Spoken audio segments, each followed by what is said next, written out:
नमस्कार, आप देख रहे हैं दैनिक सवेरा टीवी। मैं हूं नीरू पिचुलवान। हमारे साथ शशिकांत कौशिक यहाँ पे मौजूद है। अगर बात की जाए शशिकांत कौशिक की, तो सर आप इतना सारा सोशल वर्क कर रहे हैं, पर आप 1 रुपया भी फंड में लेते नहीं हैं। लेकिन चैरिटेबल ट्रस्ट कहते हैं ज़्यादातर फंड्स लेते हैं, आप फंड्स नहीं लेते हैं। ये आप ऐसा क्यों करते हैं? नमस्कार। नमस्कार मैडम, आपके और आपके दर्शकों को नमस्कार।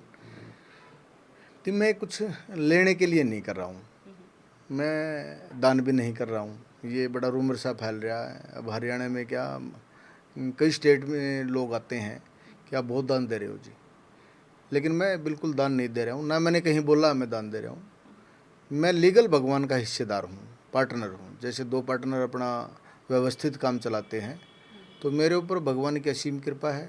उन्हीं का मेजर हिस्सा, बड़ा हिस्सा उनका, इसलिए प्रॉब्लम भी मेरी नहीं होती। व्यापार में कोई फंडिंग है, कोई प्रॉब्लम है, वो सब ऊपर वाले की होती है, वही समाधान करते हैं।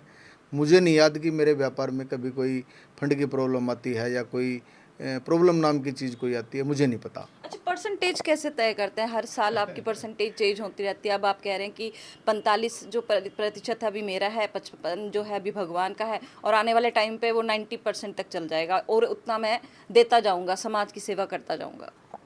नहीं, एक्चुअल में मुझे समझ आ रहा, ये जीवन का बहुत छोटा सा खेल है। इसको लोग लंबा बना रहे हैं और मुश्किल बना रहे हैं। मैंने इसको आसान और छोटा बना रखा है। फिर जैसे मेरी उम्र बढ़ेगी, हर 5 साल के बाद मेरी परसेंटेज 5% कम हो जाएगी, क्योंकि ज़रूरतें भी कम हो जाएंगी भाई, जीवन का समय भी कम रह जाएगा। तो परसेंटेज बढ़ाने का तो मतलब बनता ही नहीं है। मतलब मैं अपने सोशल काम को, अपने सामाजिकता को, अपने तन को, अपने मन को और अपने धन को वो लोगों के लिए लगाऊंगा, प्रकृति के लिए लगाऊंगा, समाज के लिए लगाऊंगा। पर्सनल अपनी ज़रूरतें कम करता चला जाऊंगा। अच्छा, अभी ये निर्णय कब लिया आपने? क्योंकि जब भी हम कोई सामाजिक कार्य करते हैं तो बोलते हैं कि पीछे ना कोई प्रभाव पड़ा होगा, किसी ने कोई बात कही होगी, कुछ हुआ होगा, कुछ ऐसा कोई वाक्य हुआ? बहुत ज़्यादा कारण तो नहीं है। मेरे मन में ये सोच जो है 15-20 साल से चली हुई थी, मैं कर भी रहा था, लेकिन किसी न किसी लालच को लेके, किसी न किसी स्वार्थ को लेके, चाहे मैं वोट की राजनीति को लेकर कोई ना कोई चक्कर में पड़ा रहा, फेयर नहीं था। तो जब मैं दूसरा इलेक्शन आ रहा तो मेरी समझ में आ गया कि 34,000 वोट लेने वाले तो जीतते हैं और मैं 68,000 लेके हारा हूँ। तो इसका मतलब मेरे कर्मों में कमी है, मेरी सोच में कमी है, मेरी समझ में कमी है। तो मैंने 100% जो है डिवोशन दिया भगवान को और कमिटमेंट किया कि मैं भगवान अब निजी स्वार्थ में कुछ नहीं करूँगा, अब आपके साथ जीवन जीऊँगा, आपके आशीर्वाद में जीवन जीऊँगा, आपके सानिध्य में जीवन जीऊँगा, आपके सानिध्य में काम करूँगा और आपके सानिध्य में व्यापार करूँगा। ज्यादातर लोग जब मंदिर जाते हैं, गुरुद्वारा जाते हैं, तो माथा टेकते हुए करोड़ों रुपए तो ऐसे मांग लेते हैं और चढ़ाते वक्त वही बात आ गई, 5 रुपए, 10 रुपए, 100 रुपए। आप अगर हम सिखों की बात करें तो वहाँ पे दसवंड जो है रखा जाता है, अपने घर मैं एक 10वां हिस्सा करूंगा, लेकिन आपका तो हिस्सा बढ़ता ही जा रहा है। नहीं, ये सब ऊपर वाले की मौज है जी। जब मैं 100% का हिस्सेदार था तो मैं 500 गज के मकान में रहता था। जब मैं 10% का हिस्सेदार बना तो मैं 1200 गज के मकान में आ गया।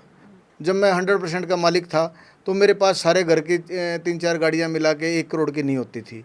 अब 1-1 करोड़ की एक गाड़ियाँ जब से मैंने अपना हिस्सा बढ़ाया और भगवान के सानिध्य में मैं काम कर रहा हूँ।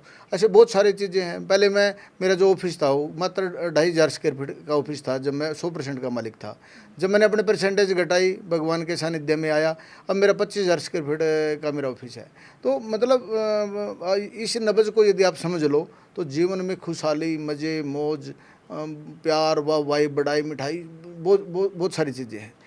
जी, क्योंकि आपने कहा कि आपके बेटे का जन्मदिन जो है वो आज है, और उस आज ही के दिन आप कह रहे हैं कि मैं एक अस्पताल कर रहा हूँ, लाइब्रेरी बना रहा हूँ।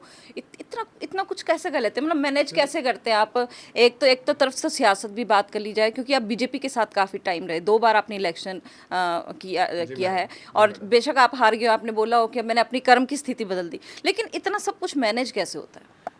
मैडम जी, आप एक बात बताओ, मोदी जी इसने देश ने संभाल रहे, वो तो बिजी नहीं, ना वो दिक्कत मानते हैं, ना वो बिजी रहते। सीएम भी एक आदमी स्टेट को चलाता है, पीएम भी देश को चलाता है। हमारे अफसरान जो है, जो चीफ सेक्रेटरी है, जो डीजीपी है, जो सीआईडी चीफ है, वो सारे हरियाणा को कंफर्टेबल लेवल पे चलाते हैं। ना उनको गुस्सा आता, ना उनको परेशानी होती, बड़ा मैनेज चलाते हैं। तो उनकी यदि मैं तुलना करता हूँ तो मैं तो कुछ भी नहीं हूँ। मैं छोटा सा व्यापारी हूँ और क्या कर रहा हूँ, ये बहुत ज़्यादा नहीं है। मेरे विजन मकसद आप सुनोगे तो आपको मज़ा आएगा। मेरे विजन, मेरे मकसद इससे 100 गुना बड़े हैं। जब मैं बैंक करप्ट हो रहा था, जब मैं बैंकरप्ट हो रहा था मैंने भगवान से प्रार्थना करी थी, भगवान मैं अपनी सुविधाएं नहीं बढ़ाऊंगा, अपने लिए मुझे अब नहीं चाहिए, पर सामाजिक मेरा अपमान ना हो, ये मेरे ऊपर कृपा कर दो। तो मेरे को आवाज़ आई कि तू क्या कह रहा है। मैंने कहा मैं 1 लाख रुपया रोजाना दान देना चाहता हूँ, मुझे इस लायक बनाओ कि मैं लाख रुपया रोजाना दान दे पाऊँ। मैंने लगभग 5 साल तक लाख रुपया रोजाना दान दिया। मतलब फिर वही ये भगवान का हिस्सा बटा, नाम मेरा हो रहा है। फिर मैंने भगवान से प्रार्थना की, मैं भगवान एक दिन में 1 करोड़ रुपया दान दुआ दे, उससे मेरे वाहवाही बढ़ेगी। मैंने एक दिन में 721 गज जगह जो है मेरे पिताजी की क्रिया पे करीब 2.5-3 साल पहले 1 करोड़ से मतलब 1.25 करोड़ रुपए के आसपास की ज़मीन जो है वो मैंने एक दिन में दान की। फिर मैंने भगवान से प्रार्थना की और सपना संजोया, वहाँ भगवान एक दिन में 5 करोड़ भी दान करा सकता है क्या। ये मेरे लिए बड़ा विजन था, मेरे लिए बड़ा मकसद था, मेरे लिए बड़ी बात थी। उसने तो अडानी को, अंबानी को, दुनिया को बनाया, उसके लिए तो 1000 करोड़ 10,000 करोड़ भी कुछ नहीं है। तो आज वो मेरा सपना पूरा हो रहा है। मैं 17 तारीख को जो है करीब 6.5-7 करोड़ की प्रॉपर्टी की असेसमेंट है। इसमें interior decoration, accessories, machinery, equipment, सारी चीज़ें हम फुलफ़िल करके जो है वो डोनेट कर रहे हैं। तो लेकिन मैं फिर कह रहा हूँ, मैं कुछ भी अलग नहीं कर रहा हूँ, कुछ भी बड़ा नहीं कर रहा हूँ। तो चीज़ें दे रहे हैं, इक्विपमेंट दे रहे हैं, सब कुछ दे रहे हैं, तो क्या वहाँ पे इलाज भी फ्री होगा? क्योंकि हाँ हाँ मैडम जी, वहाँ 100% इलाज फ्री होगा। दृष्टि आई संस्थान ने आज से पहले जो जन्मजात अंधे लोग हैं करीब 2,500 लोगों को उन्होंने रोशनी दी है, जीवन दिया है। आप सोच के देखो कि जिसको आंखें मिल जाती हैं, आंखें ना हो आंखें मिल जाती है, जीवन कैसे कितना बदलाव हो जाता है, जीवन में परिवार में कितना बदलाव हो जाता है। वो वहाँ ऑपरेशन भी फ्री होंगे, वहाँ मेडिसिन भी फ्री होगी, वहाँ कंसल्टेंसी भी फ्री होगी, वहाँ हर चीज़ फ्री होगी। आपकी मनोहर लाल खट्टर जी के साथ बड़ी नेड़ता है, इसको कैसे देखते हैं?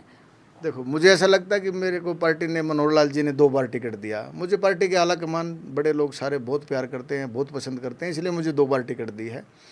तो मैं तो जी पार्टी का, मनोहर लाल जी का ऋणी हूँ।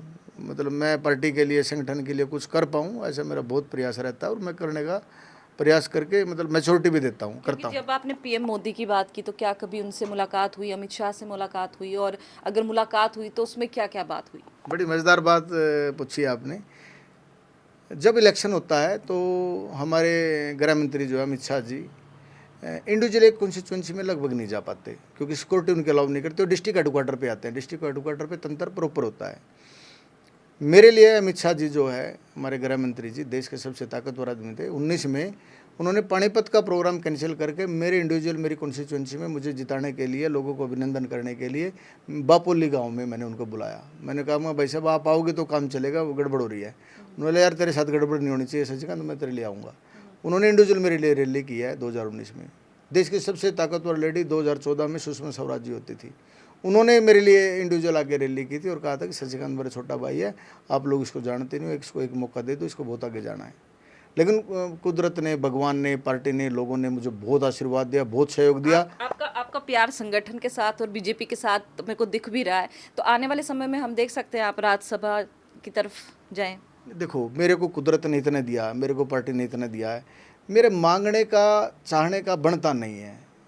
एज ए मैन यदि मैं आज भी कोई इच्छा रखूँ तो वो मेरे लिए गलत है। मतलब मैं एक अच्छा आदमी ऐसा भाव का नहीं होना चाहिए कि मांगते रहे मांगते रहे मांगते रहे। अब नहीं, अब मैं कुछ मांगने के लिए किसी के पास नहीं जाऊँगा, कुछ पाने की चाहत में नहीं जाऊँगा। कुदरत ने जो मुझे दिया पहले मैं इस काम को पूरा कर लूँ। मेरे को कुदरत ने बहुत बड़ा एम्पायर दिया, इसको मैं भगवान के हिस्से को पहले 2030 तक जो है सदकारियों में, ज़रूरतमंद लोगों में भेज दूँ, उसके बाद सोचेंगे। राजनीति की मेरी कोई इच्छा नहीं है, वोट की राजनीति मैं नहीं करूँगा जीवन में। तो ये कह रहे हैं कि वोट की राजनीति जीवन में नहीं करेंगे, लेकिन सबसे बड़ी बात है इन्होंने एक अस्पताल का निर्माण किया है जिसमें हर कुछ सामान जो है इनकी तरफ से लगाया गया है, और ये जो है सिर्फ फ्री में लोग यहाँ पे इलाज करवा सकते हैं, ऑपरेशन करा सकते हैं और कुछ भी करा सकते हैं। कैमरामैन जग्गी के साथ नीरू बिजरवान, दैनिक सवेरा टीवी।